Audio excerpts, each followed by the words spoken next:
ভারত বনাম পাকিস্তান সামরিক সক্ষমতা কার কেমন? কাশ্মীরের পেহেলগামে অঞ্চলে পর্যটকদের উপর হামলার ঘটনায় ভারত ও পাকিস্তানের মধ্যে উত্তেজনা চরমে পৌঁছেছে। কূটনীতিক বহিষ্কার, বিমান চলাচলের জন্য আকাশপথ বন্ধ করা সহ পাল্টাপাল্টি বেশ অনেকগুলো পদক্ষেপের ঘোষণা দিয়েছে দুই দেশই।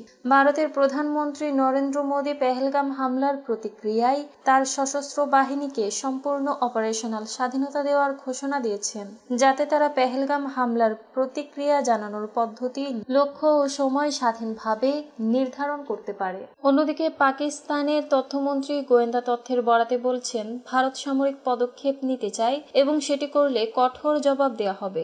এর আগে 3 বার ভারত পাকিস্তান যুদ্ধ হয়েছে, যার সবশেষটি ছিল 1971 সালে। বিশ্ব সামরিক শক্তি এবং অস্ত্রশস্ত্র সম্পর্কে ধারণা তুলে ধরে গ্লোবাল ফায়ার পাওয়ার তাদের ওয়েবসাইটে বলা হচ্ছে, 2025 সালে মার্কিন যুক্তরাষ্ট্র, রাশিয়া এবং চীনের পরে ভারত বিশ্বের চতুর্থ শক্তিশালী সামরিক রাষ্ট্র হবে। তুলনামূলকভাবে পাকিস্তানের অবস্থান কিছুটা পিছনে। সেনা সংখ্যায় এগিয়ে রয়েছে ভারত। গ্লোবাল ফায়ার পাওয়ারের মতে ভারতের মোট সক্রিয় সৈন্য 4.5 লাখেরও কিছু বেশি। অন্যদিকে পাকিস্তানের সৈন্য সংখ্যা 4.5 লাখেরও কিছু বেশি। রিজার্ভ সেনা বা প্যারামিলিটারি বাহিনীর ক্ষেত্রেও এগিয়ে ভারত। স্থলভাগের শক্তিতে ভারত নাকি পাকিস্তান এগিয়ে? স্থলভাগের শক্তি বিবেচনায় বেশিরভাগ ক্ষেত্রে এগিয়ে রয়েছে ভারত, তবে স্বয়ংক্রিয় অস্ত্র, সেলফ প্রোপেলড আর্টিলারি ও মোবাইল রকেট প্রজেক্টর বা রকেট লঞ্চারের সংখ্যায় এগিয়ে রয়েছে পাকিস্তান। পাকিস্তানের সেলফ প্রোপেলড আর্টিলারি সংখ্যা 662, ভারতের 100। পাকিস্তানের মোবাইল রকেট প্রজেক্ট 600, ভারতের 264। অন্য বেশ কিছু দিকের সংখ্যায় এগিয়ে ভারত। নৌবাহিনীর রণতরীতে এগিয়ে ভারত।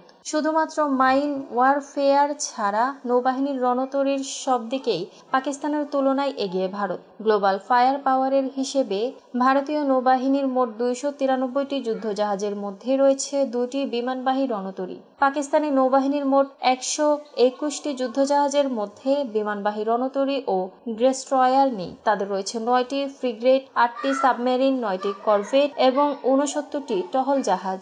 আকাশপথের শক্তি। ভারতের বিমান বাহিনীর অধীনে রয়েছে 31টি স্কোয়াড্রন, যেখানে প্রতিটি স্কোয়াড্রনের 17 থেকে 18টি যুদ্ধ বিমান থাকে। অপরদিকে পাকিস্তান বিমান বাহিনীর রয়েছে 11টি স্কোয়াড্রন।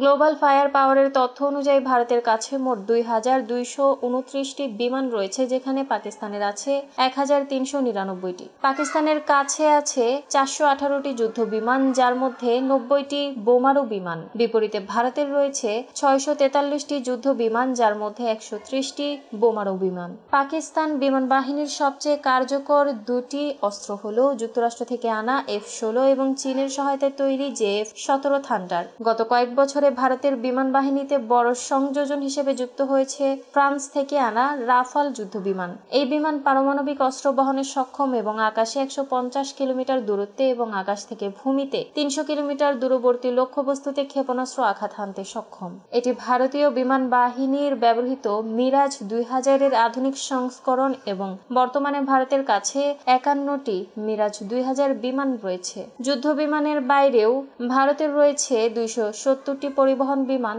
351টি প্রশিক্ষণ বিমান, 6টি রিফুয়েলিং ট্যাঙ্কার এবং 979টি হেলিকপ্টার, যার মধ্যে 80টি আক্রমণাত্মক হেলিকপ্টার। পাকিস্তানের রয়েছে 64টি পরিবহন বিমান, 565টি প্রশিক্ষণ বিমান, 4টি রিফুয়েলিং ট্যাঙ্কার এবং 430টি হেলিকপ্টার, যার মধ্যে 57টি আক্রমণাত্মক হেলিকপ্টার। পারমাণবিক অস্ত্র। পারমাণবিক অস্ত্র নিয়ে Swedish think tank Stockholm international piece research ইনস্টিটিউটের 2024 সালের প্রতিবেদন বলছে, পারমাণবিক ওয়ারহেডের দিক থেকে দুই দেশ প্রায় কাছাকাছি পর্যায়ে রয়েছে। তবে দুই দেশের কয়টি ওয়ারহেড ঠিক অপারেশনাল তা স্পষ্টভাবে জানা যায়নি। ISPR এর তথ্য মতে পাকিস্তান মূলত ভারতের সঙ্গে প্রতিযোগিতা করে পারমাণবিক অস্ত্র তৈরি করেছে, আর ভারত মনোযোগ দিচ্ছে দূরপাল্লার অস্ত্রের দিকে, অর্থাৎ এমন অস্ত্র যা চীনকেও লক্ষ্যবস্তু করতে পারে।